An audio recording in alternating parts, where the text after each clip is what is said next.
Hello friends, welcome to Indian study पर आपका स्वागत है। दोस्तों, आज की इस वीडियो में मैं आप लोगों के लिए राज्यसभा से संबंधित पूरा टॉपिक लेकर के आया हूं। जितने भी इंपॉर्टेंट क्वेश्चंस बन सकते हैं सारे आज की इस वीडियो में कवर किए गए हैं। और आप लोगों की जानकारी के लिए बता दूं कि यूपीएसआई के लिए संविधान बहुत ही इंपॉर्टेंट टॉपिक है। इसलिए मैं आप लोगों को बिल्कुल टॉपिक वाइज हर चीज आपको कवर करवा रहा हूं। राष्ट्रपति, उपराष्ट्रपति, लोकसभा के बारे में मैं आपको वीडियो प्रोवाइड करवा चुका हूं। डिस्क्रिप्शन में लिंक प्रोवाइड करवा दूंगा, देख लीजिएगा। आप लोग इंटरेस्ट नहीं ले रहे हैं, मैं आपको बार बार कह रहा हूं, 1 अप्रैल से जब आपके फॉर्म स्टार्ट हो जाएंगे तब आपको बहुत ज्यादा पछतावा होने वाला है, क्योंकि आप लोगों के लिए 2 या 3 महीने ही तैयारी के लिए मिलेंगे। तो अभी मैं आपकी तैयारी करवा रहा हूं, आराम से तैयारी करते रहो। और वीडियो अगर अच्छी लगे तो वीडियो को 500 लाइक तक जरूर पहुंचाइएगा और वीडियो को शेयर जरूर कीजिएगा। तो चलिए स्टार्ट कर लेते हैं पूरा टॉपिक करते हैं और देख लेते हैं पहला क्वेश्चन। तो पहला क्वेश्चन दोस्तों आपके सामने कि निम्नलिखित में से कौन संसद का स्थायी या उच्च सदन होता है। तो ऐसा कौन सा सदन है जिसको संसद का स्थायी सदन भी कहते हैं और उच्च सदन भी कहते हैं। तो ये है आपका राज्यसभा। जी हाँ दोस्तों, और राज्यसभा किस आर्टिकल के अंतर्गत आता है, मैंने आपको बताया कि संसद 79 में आता है। फिर अपर सदन या अपर हाउस होता है आपका राज्यसभा, तो इसलिए ये आर्टिकल 80 के तहत आता है। उसके बाद लोअर हाउस होता है आपका कौन, लोकसभा, इसलिए वो आर्टिकल 81 के तहत आता है। तो राज्यसभा जो है वो किस आर्टिकल के तहत आता है, आर्टिकल 80 यानी कि 80 के तहत। यानी कि इस क्वेश्चन का पहला ऑप्शन आपका बिल्कुल करेक्ट हो जाएगा। राज्यसभा को स्थायी सदन कहते हैं, क्यों क्यों कहते हैं, ये हमसे पूछा गया है। तो राज्यसभा को स्थायी सदन कहा जाता है क्योंकि इसको हम विघटित या इसको हम भंग नहीं कर सकते। यानी कि इस क्वेश्चन का दूसरा ऑप्शन आपका बिल्कुल करेक्ट है। राज्यसभा को स्थायी सदन कहते हैं क्योंकि इसको हम विघटित या भंग नहीं कर सकते। नेक्स्ट क्वेश्चन दोस्तों आपके सामने कि राज्यसभा के लिए राष्ट्रपति द्वारा कितने सदस्य नामित किए जाते हैं, ये हमसे पूछा गया है। राज्यसभा के लिए राष्ट्रपति के द्वारा कितने सदस्य नामित किए जाते हैं। तो आप सभी लोगों को पता होगा 12 सदस्य जो है वो नामित किए जाते हैं। राज्यसभा की अधिकतम सीटें होती हैं आपकी 250। कितनी दोस्तों, 250, जिसमें से 238 सीटें जो हैं, 238 सीटें जो है वो हमारे राज्य और केंद्र शासित प्रदेश। हालांकि राज्यसभा में जो वर्चस्व रहता है, जो सदस्य चुनकर के आते हैं वो विधानसभाओं के आते हैं। लेकिन दोस्तों केंद्र शासित प्रदेश में दिल्ली और पांडिचेरी ऐसी हैं जहां विधानसभा स्थित है, तो इसलिए 238 सदस्य जो हैं वो कहां से आते हैं, राज्य और केंद्र शासित प्रदेश से। और बाकी के 12 सदस्य जो हैं वो कौन मनोनीत करता है, वो करता है राष्ट्रपति, जो कि इस क्वेश्चन में दिया गया है। लेकिन प्रेजेंट टाइम में आप सभी लोग जानते हैं 238 राज्य और विधानसभाओं से तो चुनकर आते हैं, लेकिन प्रेजेंट टाइम में ये 233 ही आ रहे हैं, क्योंकि 2 केंद्र शासित प्रदेश और वहां की जनसंख्या के अनुसार ही राज्यसभा और लोकसभा की सीटों का आवंटन किया जाता है। तो सीटें कम होने की वजह से इसलिए 233 ही आते हैं और 12 हो जाते हैं आपके कितने, जो राष्ट्रपति मनोनीत करता है राज्यसभा में, यानी कि 12 सदस्य। तो टोटल मिला के हो जाते हैं आपके 245। समझ गए, तो 245 टोटल हो जाते हैं। तो ये सारी चीजें आपको पता होना चाहिए। अधिकतम सीटें हो सकती हैं आपकी 250, लेकिन प्रेजेंट टाइम में 245। समझ गए ना बच्चों। चलिए नेक्स्ट क्वेश्चन की तरफ। राज्यसभा के लिए प्रत्येक राज्य के प्रतिनिधियों का निर्वाचन कौन करता है। तो राज्यसभा के लिए प्रत्येक राज्य के प्रतिनिधियों का जो निर्वाचन है वो कौन करता है, वह करता है विधानसभाओं के निर्वाचित सदस्य। यानी कि इस क्वेश्चन का पहला ऑप्शन आपका बिल्कुल करेक्ट है।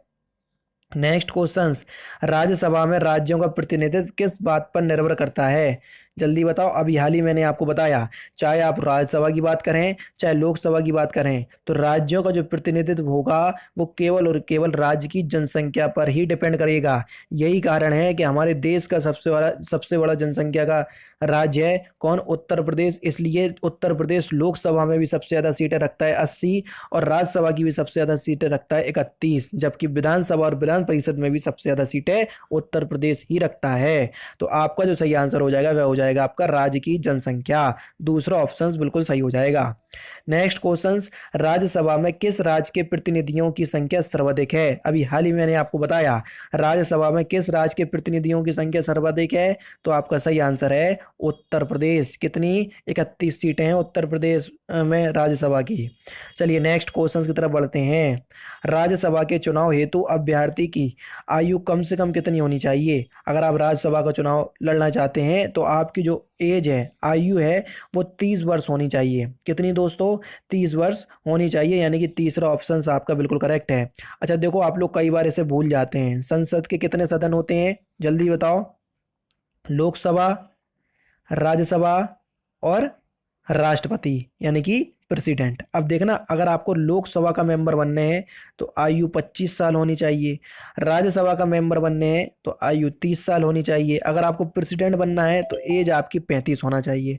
अब देखो, पाँच पाँच पाँच के क्रम में आगे बढ़ा, 25, 30, 35। तो इस तरीके से अगर आप याद करोगे तो एक ही झटके में और एक ही बार में आपको तीनों की एज प्राप्त हो जाएगी या याद हो जाएगी। नेक्स्ट क्वेश्चंस, राज्यसभा के सदस्यों का कार्यकाल कितने वर्ष का होता है? तो देखो, राज्यसभा के जो सदस्यों का जो कार्यकाल होता है वो कितने वर्षों का होता है दोस्तों? 6 वर्ष का होता है, लेकिन प्रत्येक 2 वर्ष में जो सदस्य होते हैं वो नॉमिनेट होते रहते हैं। अभी हाल ही में आपको जब क्वेश्चन आएगा तो मैं आपको अच्छे से समझा दूंगा किस तरीके से आपके होते हैं, ठीक है। नेक्स्ट क्वेश्चन दोस्तों आपके सामने है, लोकसभा और राज्यसभा में गणपूर्ति कोरम यानी कि संख्या कितनी होती है? तो लोकसभा और राज्यसभा में जो गणपूर्ति कोरम संख्या होती है वो होती है आपकी कुल सदस्य का 1/10, यानी कि इस क्वेश्चन का तीसरा ऑप्शन बच्चों आपका बिल्कुल करेक्ट हो जाएगा। राज्यसभा को भंग करने का अधिकार किसे प्राप्त है? अगर आप राज्यसभा को भंग करना चाहते हैं तो ये अधिकार है, ये किसी को भी प्राप्त नहीं है, यानी कि इस क्वेश्चन का चौथा ऑप्शन आपका बिल्कुल करेक्ट है, क्योंकि राज्यसभा जो है वो एक स्थायी सदन है, अतः इसे भंग नहीं किया जा सकता है।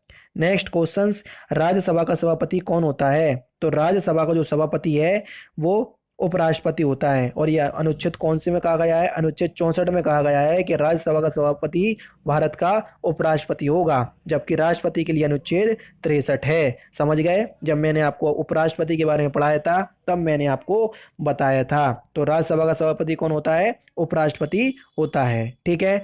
एक्चुअल में जो उपराष्ट्रपति को 4 लाख रुपए जो पेमेंट मिलती है वो उपराष्ट्रपति के पद के लिए नहीं मिलती है, उसको ये पेमेंट मिलती है राज्यसभा के सभापति के रूप में। तभी कभी कभी एग्जामिनर आपसे, हालांकि हाई लेवल पे पूछता है ये क्वेश्चंस, कि उपराष्ट्रपति जब राष्ट्रपति के पद पर आसीन होते हैं किसी कारणवश तो उपराष्ट्रपति को पेमेंट किसके हिसाब से मिलेगी? तो ये राष्ट्रपति के वेतन और भत्ते के हिसाब से मिलेगी। नेक्स्ट क्वेश्चन बच्चों आपके सामने, किस सदन में अध्यक्ष सदन का सदस्य नहीं होता है? जी हाँ दोस्तों, राज्यसभा ही एकमात्र ऐसा सदन है जिसका अध्यक्ष जो है वो उस सदन का सदस्य नहीं होता है, यानी कि इस क्वेश्चन का दूसरा ऑप्शन आपका बिल्कुल करेक्ट है, क्योंकि राज्यसभा का जो सभापति है उसको राज्यसभा के सदस्य नहीं चुनते हैं, इसलिए ये सदन का सदस्य नहीं होता है, जबकि लोकसभा का जो अध्यक्ष होता है वो लोकसभा के सदस्यों के द्वारा ही चुना जाता है, ठीक है। तो दूसरा ऑप्शन करेक्ट है।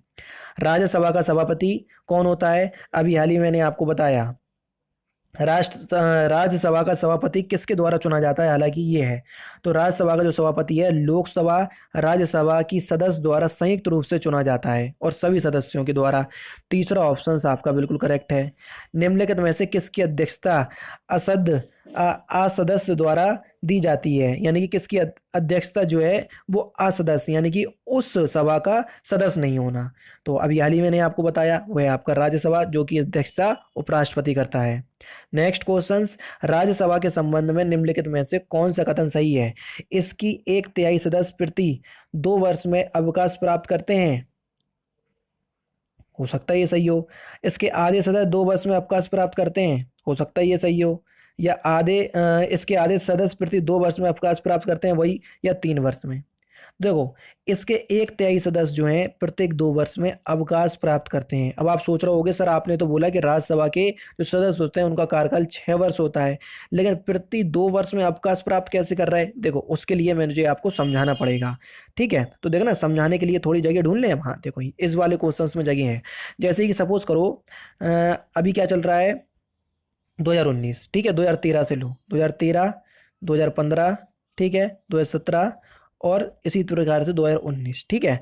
अब देखना, यहाँ पर हमने सपोज कर लिया 99 सदस्य हैं। अब 99 से देखना 33, 33, 33। अब ये 33 सदस्य जो है आए, इन ये निर्वाचित हो गया है 2003 में। अब देखना, इनने 2 वर्ष का कार्यकाल यहाँ पूरा करा, 2 वर्ष का यहाँ पूरा करा, 2 वर्ष का यहाँ पूरा करा, इनके कितने हो गए? 6 साल। अब ये 33 साल जो है, या 33 जो ये मेंबर हैं, जब ये 2019 में आएंगे तो ये क्या अवकाश ग्रहण कर लेंगे। क्यों ग्रहण कर लेंगे? क्योंकि इनके 6 वर्ष पूरे हो चुके हैं। देखो ये 2013 में आए थे, तो देखो 2019 तक 6 वर्ष पूरे हो गए। अब जब जे जो 33 जो थे वो 2015 में आए थे, तो वो 2021 में एक 23 सदस्य जो हैं अवकाश ग्रहण कर लेंगे। जब 2017 में जो 33 सदस्य नॉमिनेट हुए थे या जो चुन करके आए थे, ठीक है, उनका जो कार्यकाल पूरा होगा वो 2023 में हो जाएगा, तो 2023 में चले जाएंगे। समझ गए? तो इस तरीके से ये प्रत्येक 2 वर्ष में एक 23 सदस्य जो है वो क्या कर लेते हैं, अवकाश ग्रहण कर लेते हैं। नेक्स्ट क्वेश्चन दोस्तों आपके सामने है। निम्नलिखित में से कौन राज्यसभा की एक अंकित शक्ति के अंतर्गत आता है? तो कौन है? तो वह हो जाएगा आपका अखिल भारतीय सेवाओं का सृजन। यानी कि इस क्वेश्चन का पहला ऑप्शन आपका बिल्कुल करेक्ट है। निम्नलिखित में से किसके संबंध में राज्यसभा को लोकसभा की अपेक्षाकृत अधिक अधिकार प्राप्त है? तो ये नई अखिल भारतीय सेवाओं के गठन के रूप में। तीसरा ऑप्शन आपका बिल्कुल करेक्ट है। कौन सा ऑप्शन? तीसरा ऑप्शन। तो इस क्वेश्चन का भी तीसरा ऑप्शन आपका बिल्कुल ठीक होगा। नई अखिल भारतीय सेवाओं का गठन करना ये राज्यसभा को ही जो अधिकार है वो प्राप्त है। ठीक है। अच्छा, आप लोग सोच रहे होंगे ये चीज आपको समझ में नहीं आ रही होगी। नई अखिल भारतीय सेवाएं, भारत में 3 प्रकार की अखिल भारतीय सेवाएं हैं, आईएएस, आईपीएस और आईएफएस। आईएएस मतलब इंडियन एडमिनिस्ट्रेटिव सर्विस, आईपीएस यानी कि इंडियन पुलिस सर्विस, और आईएफएस इसमें कई बच्चे कंफ्यूज होते हैं, ये है इंडियन फॉरेस्ट सर्विस। कभी कभी एग्जामिनर जो है आईएएफएस को जो आपके एमसीक्यू होते हैं उसमें ऑप्शंस में इंडियन फॉरेन सर्विस लिख देता है, विदेश सेवा, लेकिन विदेश सेवा अखिल भारतीय सेवा नहीं है। ठीक है। तो इंडियन फॉरेस्ट सर्विस, इसके फुल फॉर्म भी आप याद कर लीजिए, मोस्टली इसका जरूर याद कर लीजिए। ठीक है। और दोस्तों नई अखिल भारतीय सेवाओं को गठन करना जो है, इसमें जो पेश किया जाएगा पहले राज्यसभा में ही पेश किया जाएगा। जब राज्यसभा 2/3 बहुमत से पास कर देती है तो फिर ये लोकसभा में जाएगा, और लोकसभा भले ही चाहे पास करे या ना करे, 14 दिन के बाद इसे स्वतः ही स्वीकृत कर लिया जाएगा। और नई अखिल भारतीय सेवाओं का जो गठन है अनुच्छेद 312 में बताया गया है। ये भी आपका बहुत इंपॉर्टेंट क्वेश्चन है, इसलिए आप इनको भी याद कर लीजिएगा। नेक्स्ट क्वेश्चन, लोकसभा द्वारा पारित धन विधेयक राज्यसभा को प्राप्त होने के कितने दिनों के भीतर लोकसभा को वापस लौट आना पड़ता है? तो जल्दी बताओ कितने दिनों के भीतर। तो आपका जो सही आंसर हो जाएगा 14 यानी कि 14 दिन के भीतर। दूसरा ऑप्शन आपका बिल्कुल करेक्ट हो जाएगा। राज्यसभा को भंग करने में कौन सक्षम है? तो अभी हाल ही मैंने आपको बताया कि राज्यसभा को किसी भी तरीके से भंग नहीं किया जा सकता है, क्योंकि चौथा ऑप्शन आपका बिल्कुल करेक्ट हो जाएगा। राज्यसभा के सदस्यों को नामित करने का अधिकार निम्नलिखित में से किसके पास है? राज्यसभा के सदस्यों को नामित करने का जो अधिकार है ये केवल और केवल भारत के राष्ट्रपति को प्राप्त है। पहला ऑप्शन आपका बिल्कुल करेक्ट है। राज्यसभा के लिए नामित पहली फिल्म अभिनेत्री कौन थी? तो पहली फिल्म अभिनेत्री थी नरगिस दत्त। पहला ऑप्शन करेक्ट है। बहुत इंपॉर्टेंट क्वेश्चन। हमारे संविधान के अनुसार राज्यसभा का कार्यकाल, तो हमारे संविधान के अनुसार राज्यसभा का जो कार्यकाल है ये समाप्त होने का विषय नहीं है, यानी कि चौथा ऑप्शन आपका बिल्कुल करेक्ट है। हमारे संविधान के अनुसार राज्यसभा का जो कार्यकाल है ये समाप्त होने का विषय नहीं है, यानी कि चौथा ऑप्शन आपका बिल्कुल करेक्ट हो जाएगा। नेक्स्ट क्वेश्चन, क्योंकि अभी हाल ही मैंने आपको बताया, देखो प्रत्येक 6 वर्ष में समाप्त कहाँ होता है, क्योंकि हर दो साल में एक 23 सदस्य जो है बार बार चुने जाते हैं, इसलिए समाप्त होने का विषय नहीं है। नेक्स्ट क्वेश्चन के संसद के किसी 2 सदन के सत्रों के बीच का अंतराल किससे अधिक नहीं होना चाहिए? तो अगर संसद के 2 सदन के जो सत्रों के बीच का जो अंतराल है वो 6 महीने से ज्यादा नहीं होना चाहिए। दूसरा ऑप्शन करेक्ट है।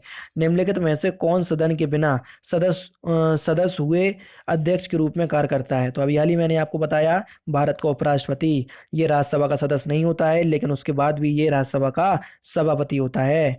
लास्ट क्वेश्चन के किसी विधानमंडल के किसी सदस्य द्वारा प्रस्तुत प्रस्ताव के जन महत्व का अविलंब मामला मानते हुए जो चर्चा होती है उसे क्या कहते हैं? उसको कहते हैं हम स्थगन प्रस्ताव। यानी ये इस क्वेश्चंस का पहला ऑप्शन करेक्ट है। तो ये राज्यसभा से संबंधित इंपॉर्टेंट 25 क्वेश्चंस थे जो कि आपके एग्जाम में पूछे जा चुके हैं। ये सारे क्वेश्चंस में जितने भी लेकर के आता हूँ, ये सारे क्वेश्चंस आपके कहीं ना कहीं किसी ना किसी एग्जाम में पूछे जा चुके हैं। ठीक है। अब दोस्तों मैं आपसे क्वेश्चंस पूछूंगा और उसका आंसर आपको कमेंट बॉक्स में बताना होगा। तो आज का जो आपका क्वेश्चन है वो ये रहा आपके सामने, कि राज्यसभा किस अनुच्छेद में आता है? अनुच्छेद 80, अनुच्छेद 79, अनुच्छेद 70 या अनुच्छेद 81? होगी? सही आंसर आपको कमेंट बॉक्स में बताना है। और दोस्तों अगर आप इसकी पीडीएफ प्राप्त करना चाहते हैं तो डिस्क्रिप्शन में टेलीग्राम चैनल का लिंक दिया है, वहां से ऐड हो जाइए। वहां पर आपको मैं सारी पीडीएफ बिल्कुल फ्री में प्रोवाइड करवाता हूँ। तो दोस्तों फिलहाल की वीडियो में सिर्फ इतना ही। अगर आपको वीडियो पसंद आए तो प्लीज़ दोस्तों वीडियो को लाइक कीजिए, शेयर कीजिए और साथ ही साथ मेरे चैनल को सब्सक्राइब करना ना भूलें, क्योंकि मैं रोजाना इसी तरह की वीडियोस आप लोग के लिए लाता रहता हूँ। नमस्कार दोस्तों, जय हिंद, जय भारत।